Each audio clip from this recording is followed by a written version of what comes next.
আসসালামু আলাইকুম। উচ্চ মাধ্যমিক প্রথম বর্ষের প্রিয় শিক্ষার্থীবৃন্দ, চান্দিনা রেদান আহমেদ বিশ্ববিদ্যালয় কলেজের পক্ষ থেকে তোমাদেরকে জানাচ্ছি সাদর সম্ভাষণ। বৈশ্বিক মহামারী কোভিড-19 এর কারণে আমরা তোমাদের ক্লাস স্বাভাবিক যে নিয়ম, সেই নিয়মের আলোকে নিতে পারতেছি না। এই জন্য আন্তরিকভাবে দুঃখিত। সরকারি নির্দেশনা ও কলেজ প্রশাসনের আদেশ অনুসারে আমরা তোমাদের অনলাইন ক্লাস কার্যক্রম শুরু করেছি। আজকে তোমাদের ধারাবাহিক পঞ্চম ক্লাস শেষ হয়েছে, আজকে ষষ্ঠ ক্লাস। আমরা যে অধ্যায়টা পড়তেছিলাম, আজকে আমরা সেই অধ্যায়টা শেষ করে দেব। তোমরা বাসায় এর সুন্দর প্রিপারেশন নিবা।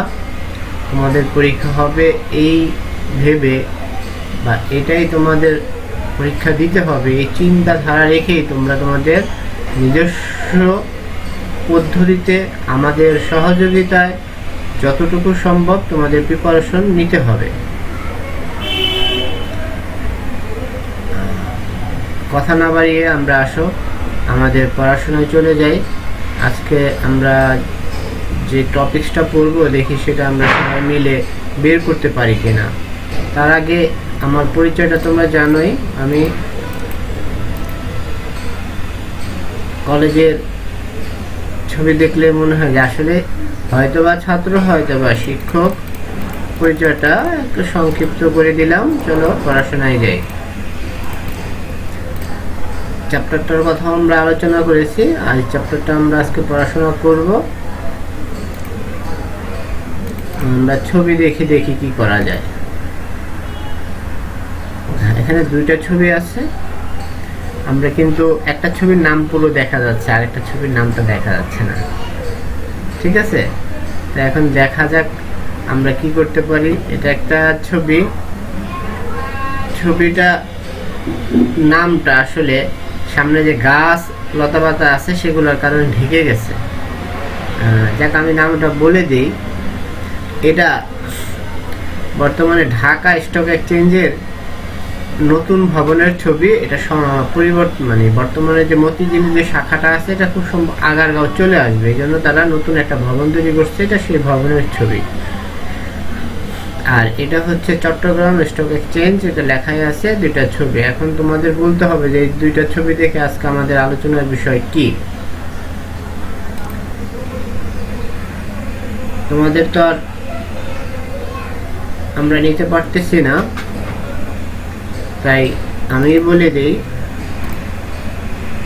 আজকে আমরা আলোচনা করব বাংলাদেশের শেয়ার বাজার সম্পর্কে। তো চলো আমরা একটু সামনে যাই। শেয়ার বাজার কি, শেয়ার বাজার সম্পর্কে আমাদের জানতে হবে।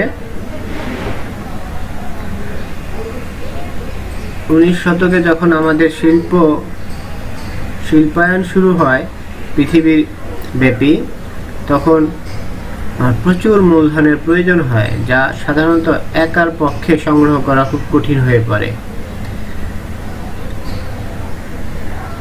সেই সামাজিক আমাদের যে স্লোগান,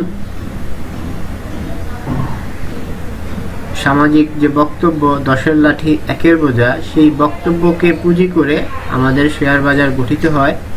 সেখানে সরকার বিশেষ ভাবে কিছু নিয়ম নীতি প্রণয়ন করে। যারা ওই সময়ে অর্থ বিশেষজ্ঞ ছিলেন, তারা বিভিন্ন নিয়ম কানুন, যাতে জনগণ প্রতারিত না হয়, মূলধন শেয়ার করে তারা যেন প্রতারিত না হয়, তার জন্য বিভিন্ন আইন কানুন তৈরি করার চেষ্টা করেন এবং তারা সফল হন।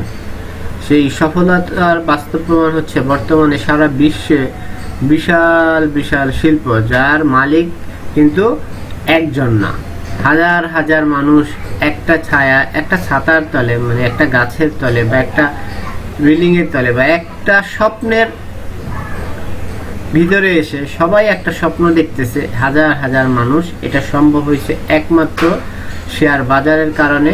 আর এই শেয়ার বাজার যারা পরিচালনা করে, মূলত আমরা যারা ফাইন্যান্সের স্টুডেন্ট আছি, তারা পরিচালনা করি।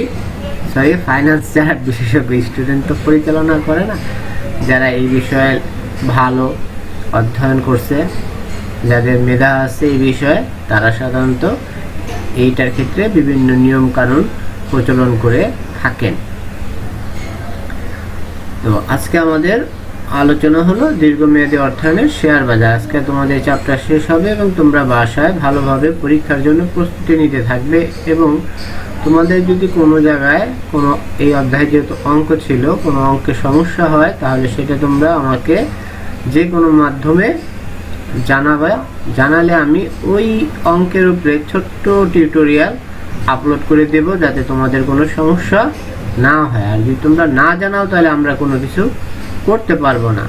আর ইউটিউব চ্যানেলও এটা তোমরা দেখতে পারবে সরাসরি। আমার ইউটিউব চ্যানেলে গেলে সেখানে সব ক্লাসগুলো সাজানো আছে। ফেসবুকে নোটিফিকেশন পাওয়ার পর সরাসরি তোমরা ইউটিউব চ্যানেলে যেতে পারো, কিংবা ইউটিউব চ্যানেলে তোমরা সাবস্ক্রাইব আর লাইক বেল বাটন যেটা আছে এটা দিয়ে রাখলে সবসময় নোটিফিকেশন পেয়ে যাবা যে কখন কোন ক্লাসটা আপলোড হলো।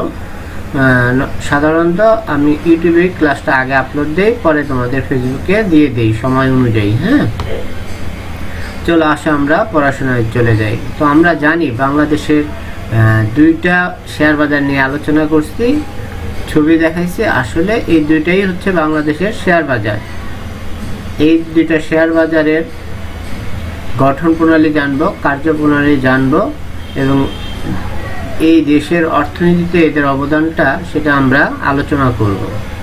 তো আসো আমরা চলে যাই আমাদের মূল আলোচনায়। তো আজকে আমরা যে শিখবো সেই ক্ষেত্রে আমাদের শিক্ষণগুলা কি হতে পারে।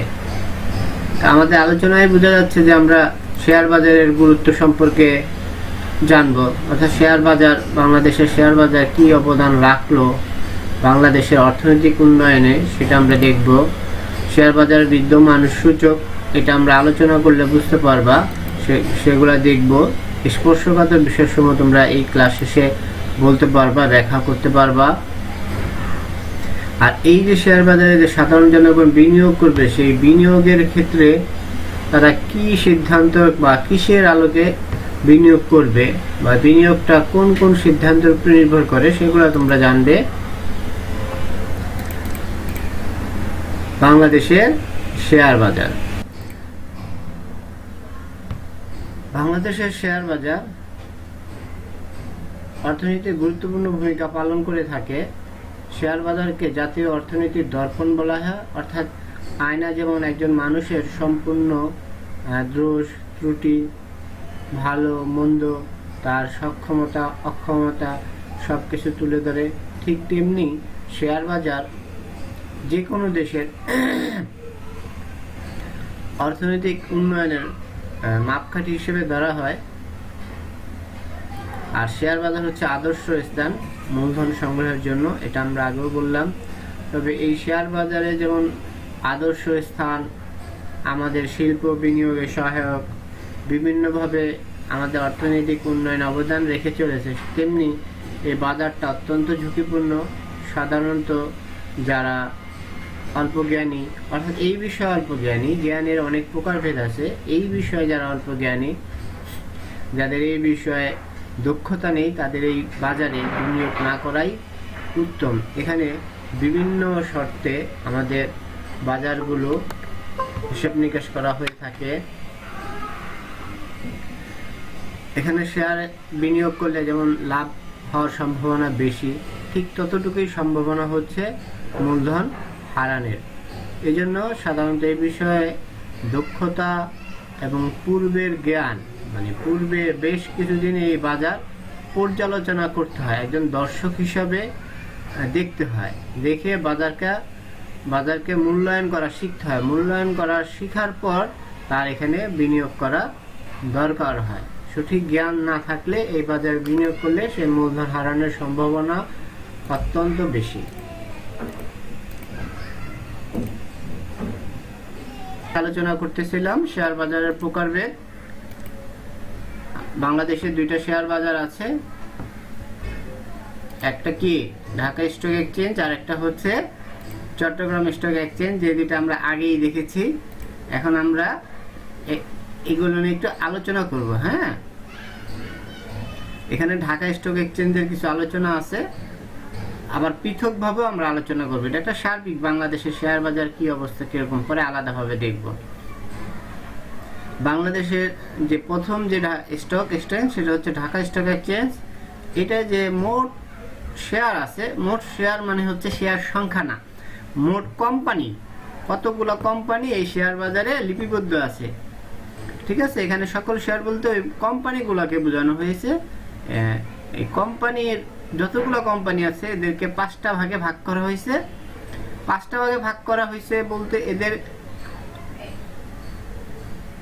মুনাফা দেওয়ার প্রবণতা কিংবা তাদের যে আনুষ্ঠানিকতা আছে, যেমন 2 বছর পর পর এজিএম অনুষ্ঠিত হওয়া, প্রতি বছর লভ্যাংশের হার বৃদ্ধি পাওয়া, অথবা সমান করে দিছে অথবা দিতে পারে নাই, অর্থাৎ তাদের কার্যক্ষমতার উপরে ভিত্তি করে শেয়ারগুলোকে 5টা ভাগে ভাগ করা হয়েছে। এ, বি, জি, এন ও জেড, এই 5টা শ্রেণীতে ভাগ করা হয়েছে।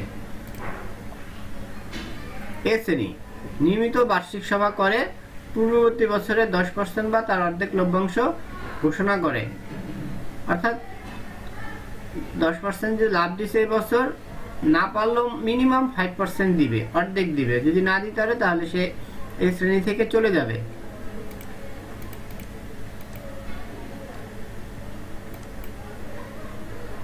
বি শ্রেণী নিয়মিত বার্ষিক সভা করে কিন্তু 10% বা তার অর্ধেক লভ্যাংশ দিতে ব্যর্থ হয়। জি শ্রেণী যেসব কোম্পানির কাজ এখনো চালু হয়নি কিন্তু আইপিওর মাধ্যমে মূলধন সংগ্রহ করতেছে, সব কিন্তু কার্যক্ষমতা। যেসব কোম্পানি কাজ শুরু হয়েছে প্রাথমিক মূলধন সংগ্রহ করে সেসব কোম্পানি। জি শ্রেণী আর এন শ্রেণীর মধ্যে একটা পার্থক্য কিন্তু ভালোভাবে দেখতে হবে। একটা হলো কার্যক্রম শুরু হয়েছে আর এখানেও চালু হয় নাই, তাহলে জি শ্রেণী, আর কার্য শুরু হয়েছে তাহলে এ শ্রেণী। বার্ষিক সাধারণ সভা ব্যর্থ হয় এবং কোনো লভ্যাংশ ঘোষণা করতে ব্যর্থ হয়।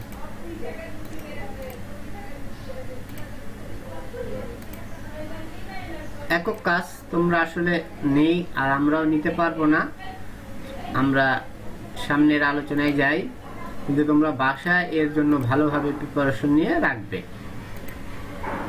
ঢাকা স্টক এক্সচেঞ্জ আমি বলছিলাম যে আমরা আলাদাভাবে শিখবো, ছবিটাও দেখলাম। চলো আমরা যাই আলোচনা। ঢাকার প্রাণকেন্দ্র মতিঝিল, তোমরা যারা কুমিল্লাবাসী হয়তো মতিঝিল অনেকে চিনো না, অনেকে চিনো।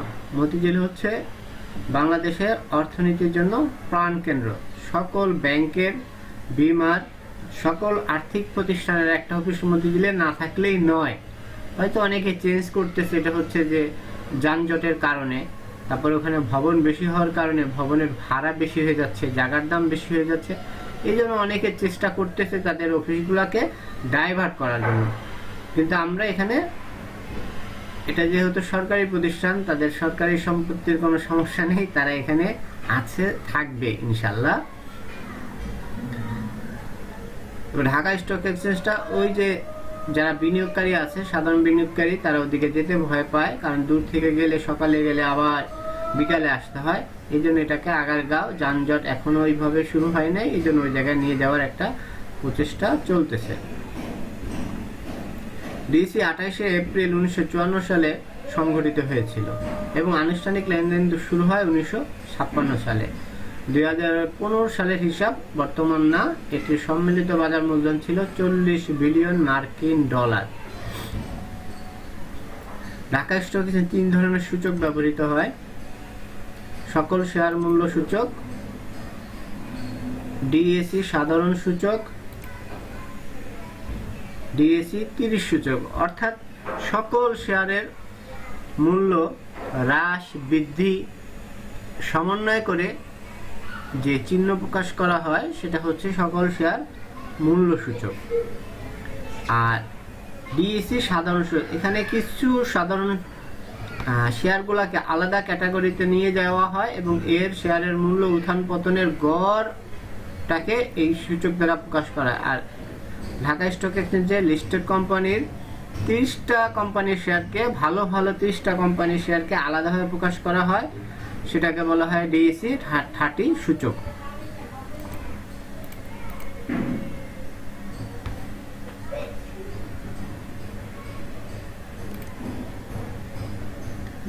চট্টগ্রাম স্টক এক্সচেঞ্জ,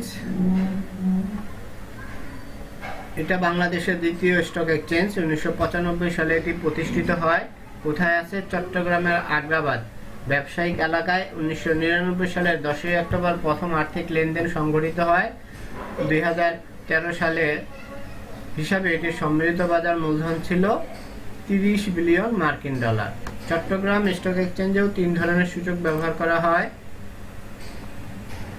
সিএসসি সকল শেয়ার মূল্য সূচক, সিএসসি সিলেক্টিভ শেয়ার সূচক, সিএসসি 30 সূচক। সিলেক্টিভ আর ওখানে বলা হয়েছে সাধারণ, দুইটা একই জিনিস, এখানে কিছু সিলেক্ট করা থাকে। সংখ্যাটা ফিক্স না, এটা এক এক সময় এক একটা চেঞ্জ হয়।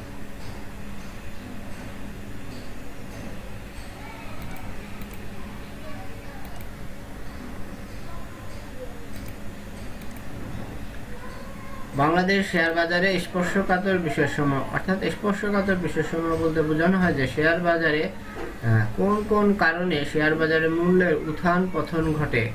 কখনো দেখা যায় খুব দাম বাড়তেছে শেয়ারের মূল্য, আবার কখনো দেখা যায় শেয়ারের বাজার আস্তে আস্তে কমে যাচ্ছে। এই কোন কোন কারণে এই শেয়ার বাজার মূল্যের যে উত্থান পতন হয় সেটাকে স্পর্শকাতর বিষয় বলা হয়। তোমরা জানো বাংলাদেশে বেশ কয়েকবার শেয়ার বাজারের ব্যাপক দরপতন হয়, যাতে অনেক বিনিয়োগকারী, সোজা কথা যদি বলি, পথের ফকির হয়ে যায়। আমাদের এরকম অনেক শিক্ষক আছে যিনি 8 লক্ষ টাকা দিয়ে শেয়ার কিনছেন একদিন আগে, সে শেয়ার একদিন পর হয়ে গেছে 40,000 টাকা, অর্থাৎ 7,60,000 টাকা তার মূলধনই ক্ষতি হয়েছে। এটা করা হয়েছে সম্পূর্ণ অজ্ঞতার কারণে। যারা অজ্ঞ, শুধুমাত্র মানুষের কথা শুনে, গুজব শুনে, অতি লোভের আশায় এই কাজ করে, তারা এই শেয়ার বাজারে যায় ধরা খাইছে। প্রথম যে কারণটা সেটা হচ্ছে গুজব ও হুজুগ। যেমন এই গুজবটা কিভাবে সৃষ্টি করা, এটা সম্পূর্ণ সাধারণ মানুষের দায়ভার। যারা সাধারণত শেয়ার বুঝে না, শেয়ার সম্পর্কে জানে না, তারা যখন শেয়ার বাজারে বিনিয়োগ করতে যায়, এটা তাদের সবচেয়ে বড় সমস্যা। তোমাকে একটা উদাহরণ দিয়ে বোঝানো যায়। যেমন আমরা 10 জন যদি খারাপ মানুষ একত্রিত হই, 200 কোটি টাকা করে নিয়ে 1000 কোটি টাকা নিয়ে শেয়ার বাজারে ঢুকি, তাহলে প্রথম এক সপ্তাহে আমরা যে শেয়ার বাজারগুলো কিনলাম সেগুলো আবার বেশি দামে দ্বিতীয় জন কিনলো, দ্বিতীয় জন আবার পরের সপ্তাহে শেয়ার বিক্রি করে দিয়ে তৃতীয় জন আরো বেশি দামে কিনলো। টাকা তাদের ব্যাংকে ট্রান্সফার হয়ে যাচ্ছে, একজনের কাছে টাকা আরেকজনের কাছে চলে যাচ্ছে। বেশি দাম দিয়ে কিনলো, তৃতীয় জন আবার বেশি দাম কিনলো এক সপ্তাহ, চতুর্থ সপ্তাহে আরেকজন কিনলো, পঞ্চম সপ্তাহে আরেকজন কিনলো, টাকা একটাই, ব্যাংকে তাদের লেনদেন হচ্ছে। তো এইভাবে দেখা যাচ্ছে যে শেয়ার বাজার যেটা 10 টাকা, এটা যদি একজন 2 টাকা বেশি করেও কিনে, তাহলে কত করে হয়ে যাচ্ছে? 10 জনে 20 টাকা, অর্থাৎ 10 টাকা দামের শেয়ারটা হয়ে গেল 30 টাকা। এখন সবাই বাজার দেখলো যে প্রায় 2 মাস বাজার খুব ঊর্ধ্বগামী, অর্থাৎ পরবর্তীতেও বাজার এরকম থাকবে, আমাদের এরকম মুনাফা হবে। মাত্র 10 টাকা বিনিয়োগ করলে যদি আমি 1 সপ্তাহ বা 2 সপ্তাহ রেখে 2 টাকা বেশি লাভ করতে পারি, এটা হিউজ লাভ। 2 টাকা মানে হচ্ছে 2%, কিন্তু সেটা 10 দিনে। 10 দিনে হলে মাসে পাওয়া যাবে আমার 8 টাকা, 8% মাসে। বছরে কত হলো? 8 বারং 84%, অর্থাৎ 100 টাকায় 100 টাকা চলে আসতেছে এরকম। তো এরকম কারণে সাধারণত আমাদের জনগণ অনেক প্রচুর শেয়ার ক্রয় করছে। তারা না জেনে না বুঝে শেয়ার ক্রয় করার কারণে আজকে তারা পথের ফকির হয়ে গেছে। এই পথের ফকির হয়েছে তাদের লোভের কারণে। শেয়ার বাজারটা একটা নিলাম বাজার, এখানে জনগণের যে জনগণ যতটা প্রভাব বিস্তার করতে পারে, সরকার ততটা পারে না। সরকার নিয়ম কানুন করতে পারে, কিন্তু এখানে বিষয়টাই হচ্ছে যে এখানে যে যেভাবে পারে সুযোগ গ্রহণ করবে। এই বিষয়টা মাথায় রেখে আমাদের শেয়ার বাজারে বিনিয়োগ করতে হয়, এবং এটার মূল কারণ হচ্ছে গুজব। শেয়ার বাজারে যে গুজবটা প্রচলিত আছে।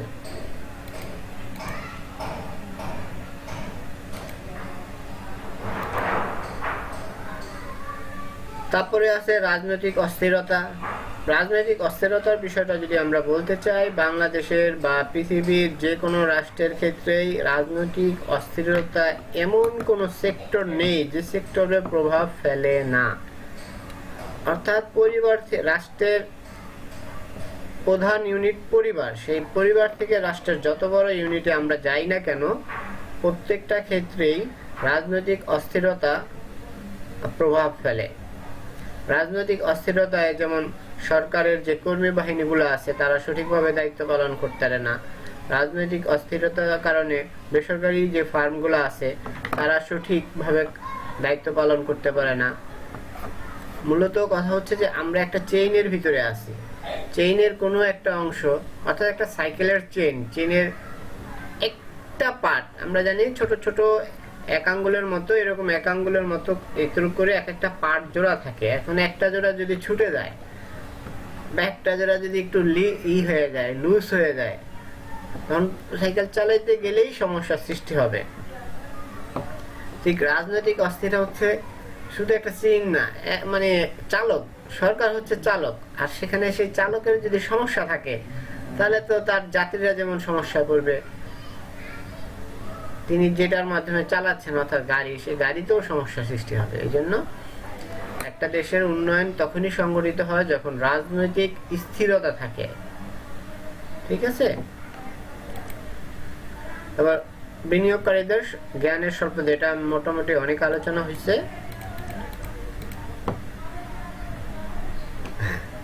দ্বিতীয় কথা হচ্ছে যে বাজারে যখন ক্রাইসিস থাকে, যেমন বাংলাদেশের শেয়ার বাজারে ব্যাপক ক্রাইসিস থাকে, সব সময় একটা ক্রাইসিস। এটা যারা নীতি নির্ধারণে আছেন তারা কেন এই কাজটা করেন ওনারা ভালো জানেন, কিন্তু সাধারণত যখন কোনো ক্রাইসিস থাকে, যেমন বর্তমানে আলুর দাম আমরা অনেক দিয়ে খাচ্ছি, পেঁয়াজ বাদ দিলাম, পেঁয়াজ অন্য দেশে, কিন্তু আলু তো আমাদের দেশেরই ফসল, এটা তো আর আমদানি করা লাগতেছে না, তারপরও আমরা এই আলুটাকে বেশি দাম দিয়ে খাচ্ছি।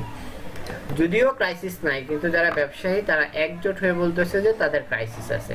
সরকার এখন দর্শকের ভূমিকা পালন করে দেখতেছে। অনেক সময় সরকার চাইলে সব পারে, বাট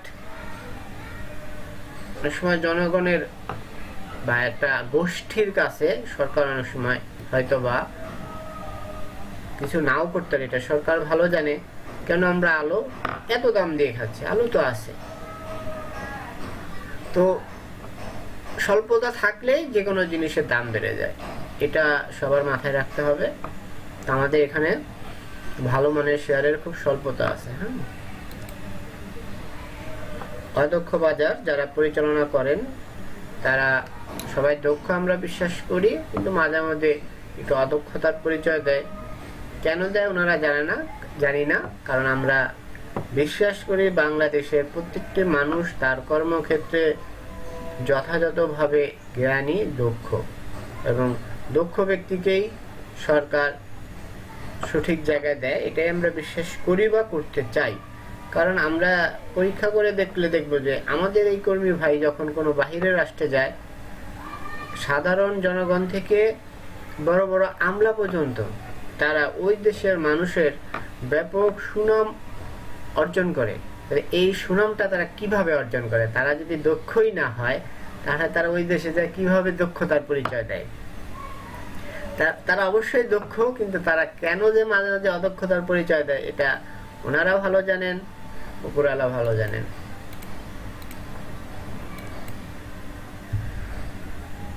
আরো কিছু কারণ আছে, যারা এই প্রতিষ্ঠানগুলো নিয়ন্ত্রণ করে তারা খুব দুর্বল, গোপনীয় স্পর্শকাতর তথ্য বিষয়গুলো ফাঁস করে দেওয়া হয়। ঋণ সুবিধা বা মার্জিন ঋণ নিয়ে বিনিয়োগকারীদের অসন্তোষ। এই ঋণ সুবিধা, মার্জিন ঋণ, এটা একটা বিষয় হলো যে শেয়ার বাজারে যদি আমি 1 লক্ষ টাকা বিনিয়োগ করি, অর্থাৎ 1 লক্ষ টাকার শেয়ার আছে, তাহলে আমি কত % পর্যন্ত ব্যাংক থেকে ঋণ পাবো, সেটাই হচ্ছে মার্জিন ঋণ। প্রত্যাশিত সংখ্যক শেয়ার, আমরা যেটা বাজারে স্বল্পতা, এটাই অস্বচ্ছতা।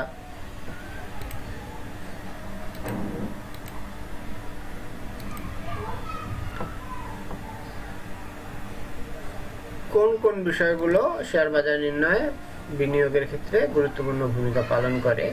আমরা কথা বলছি, আমরা বিষয়টাই চলে যাই। সঞ্চয়ের পরিমাণ, মানুষের সঞ্চয়ের পরিমাণ কেমন? আমরা কি মানে প্রাকৃতিকভাবে কি ভোগে আকাঙ্ক্ষা আমাদের বেশি কিনা, বর্তমান নিয়ে আমরা বেশি ভাবি কিনা, সেটা শেয়ার প্রতি আয়। অর্থাৎ যদি আমার ভোগের বৃদ্ধি পাওয়ার সম্ভাবনা থাকে তখন সাধারণত আমরা সঞ্চয়ের প্রতি বেশি আগ্রহী, আর যদি ভোগের বৃদ্ধি পাওয়ার সম্ভাবনা কম থাকে তাহলে আমরা সাধারণত সঞ্চয় কম করি। এক্ষেত্রে শেয়ার প্রতি আয় যদি আমাদের বেশি হয়, অর্থাৎ কি আমরা মুনাফা অর্জন করতে পারবো, আর মুনাফা অর্জন করলে আমরা আমাদের ভোগ বাড়াতে পারবো। তখন কোম্পানিগুলো যদি শেয়ারের প্রতি আয় বেশি দেখায় তখন কি করা হবে, দেয়, তাহলে আমরা ওই জায়গায় বিনিয়োগ করতে আগ্রহী হব। ঝুঁকিমুক্ত আয়, ঝুঁকি না থাকলে যে কেউ বিনিয়োগে আগ্রহী হয়, কিন্তু শেয়ার বাজার অত্যন্ত ঝুঁকিপূর্ণ, জেনে শুনে বুঝে বিনিয়োগ করুন, এদের লিফলেটও দেওয়া থাকে। ব্যবসায়ের ধরন, কোন ধরনের ব্যবসা করতেছে, এটা কি উৎপাদন ভিত্তিক না সেবা ভিত্তিক? উৎপাদন হলে কোন ধরনের পণ্য উৎপাদন করতেছে, ভোগ্যপণ্য, সেকেন্ড কাঁচামাল, র ম্যাটেরিয়াল, অর্থাৎ যেমন কেমিক্যাল ফ্যাক্টরি আছে, তারা উৎপাদনকারী কিন্তু ভোগ পণ্য, কিন্তু সেটা দ্বিতীয় শ্রেণীর, কারণ ওইটা আবার আরেকটা ভোগ পণ্য তৈরিতে কাজে লাগে। প্রতিদান কেমন দেওয়া হচ্ছে, প্রতিদানের অতীত দ্বারা। ঝুঁকি গ্রহণযোগ্যতা, সবার তার ঝুঁকি গ্রহণযোগ্যতা এক থাকে না, তখন আলাদা বা বেশি নেওয়া হয়। মুদ্রাস্ফীতির হার, এটা খুব গুরুত্বপূর্ণ বিষয়। মুদ্রাস্ফীতির হার যে কোনো অল্প পরিমাণ মুনাফাকে অলাভজনক বলে ঘোষণা করতে পারে। অর্থাৎ আমরা যদি মুদ্রাস্ফীতির হারটা একটু বোঝাতে চাই, সাপোজ বাংলাদেশের অর্থনৈতিক অবস্থা ভালো, তুমি কাউকে 1 লক্ষ টাকা বিনিয়োগ দিলা 5% সুদে, অর্থাৎ একটা ব্যক্তি 1 বছর পর তোমাকে 5,000 টাকা দিবে, সাথে 1 লক্ষ টাকা দিবে, অর্থাৎ তুমি পাবা 1,05,000। কিন্তু দেখা গেল যে রাজনৈতিক অস্থিরতার কারণে, সরকারের পরিবর্তনের কারণে বাজারে অর্থনৈতিক বিশৃঙ্খলা সৃষ্টি হয়, বাজারে মুদ্রাস্ফীতির পরিমাণ দাঁড়ালো 6। তাহলে তুমি যেই পণ্যটা বছরের শুরুতে কিনতে পারতে 1 লাখ টাকা দিয়ে, বছর শেষে যায় সেটা তোমার কিনতে হচ্ছে 1,06,000 টাকা দিয়ে। কিন্তু তুমি 1 লক্ষ টাকা বিনিয়োগ করলা, সেখানে পাইলে 1,05,000, তাহলে তোমার ভোগ কমে গেল, অর্থাৎ ক্ষতি হইল। মুদ্রাস্ফীতির হার অনেক সময় মানুষকে একটা লাভজনক খাতকে অলাভজনক খাতে পরিণত করতে পারে। সুদের হার আছে, কর নীতি আছে, সরকার পরিবর্তনের সাথে সাথে কর নীতি পরিবর্তন হয়, অর্থনৈতিক পরিবর্তনের সাথে সাথে কর নীতি পরিবর্তন হয়। সরকার কখনো বৈদেশিক চাপেও কর এর হার পরিবর্তন করতে পারে। সরকারি বিধিনিষেধ আছে, কোম্পানির কর্ম পরিকল্পনা আছে, এটা খুব ভালো জিনিস। কোম্পানি পরিকল্পনা, একটা কোম্পানির যারা পরিচালনা পরিষদ আছে, তাছাড়া তার যে সহযোগী স্টাফ আছে, তারা কোম্পানির ভবিষ্যৎ পরিকল্পনা গ্রহণ করে থাকেন। এক্ষেত্রে একটা বিষয় বলে রাখা উচিত, শেয়ার বাজারে অনেক সময় সাধারণ শেয়ার হোল্ডাররা মুনাফা না পেয়েও খুশি হন যখন তারা জানতে পারে যে তাদের এই কোম্পানি যারা পরিচালনা করতেছেন তারা অত্যন্ত সুন্দর ভালো কোনো প্রকল্প গ্রহণ করেছেন, যার দ্বারা অত্যাধিক লাভ হওয়ার সুযোগ রয়েছে ভবিষ্যতে। তখন সাধারণত শেয়ার হোল্ডাররা না পেয়েও খুশি থাকেন, কারণ তারা ভবিষ্যতে পাবেন। এজন্য এবং এটা জানাতে হয়, যদি সঠিক সুন্দরভাবে সাধারণ শেয়ার হোল্ডারদের মাঝে উপস্থাপন করা যায় তখন তারা এটা নিয়ে ভাবে। রাজনৈতিক, এটা তো আমরা জানি।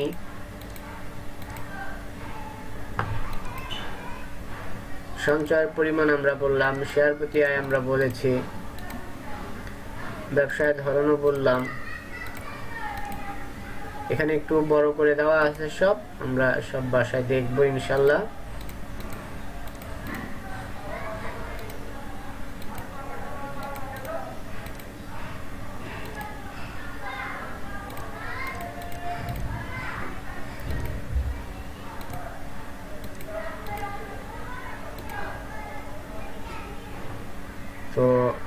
আমরা মোটামুটি প্রায় শেষ। আমাদের এই চ্যাপ্টারে অল্প টপিক কিছু বাকি ছিল, সেটা আমরা আলোচনা করলাম। আজকে আমরা চ্যাপ্টারটা পুরো শেষ করে দিলাম। তোমাদেরকে অবশ্যই সচেতন থাকতে হবে। তোমাদের লেখাপড়া নিয়ে বাবা মার সাথে শেয়ার করবা, আমাদের সাথে শেয়ার করবা। যে কোনো সমস্যা আমরা তোমাদের সাথে সবসময় পাশে থাকার চেষ্টা করব। তো দলীয় কাজটা তোমরা বুঝতে পারতেছো এবং এটা সবাই মিলে চেষ্টা করবা। হতে পারে এখন তুমি একা, কিন্তু তোমার আশেপাশে যদি তোমার ফিনান্সের কোনো বন্ধু থাকে, তা তোমরা একসাথে যদি পড়াশোনা করো তাহলে সেটা তোমাদের জন্য মঙ্গলদায়ক হবে।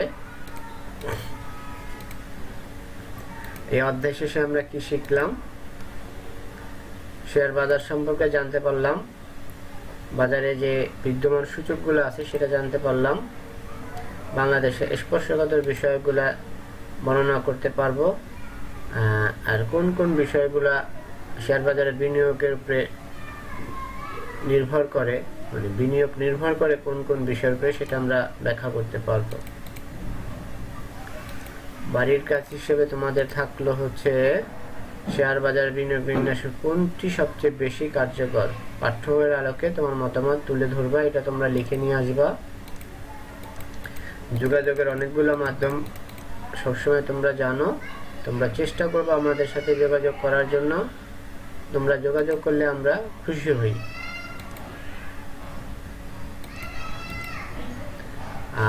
ধন্যবাদ তোমাদের এতক্ষণ সাথে থাকার জন্য।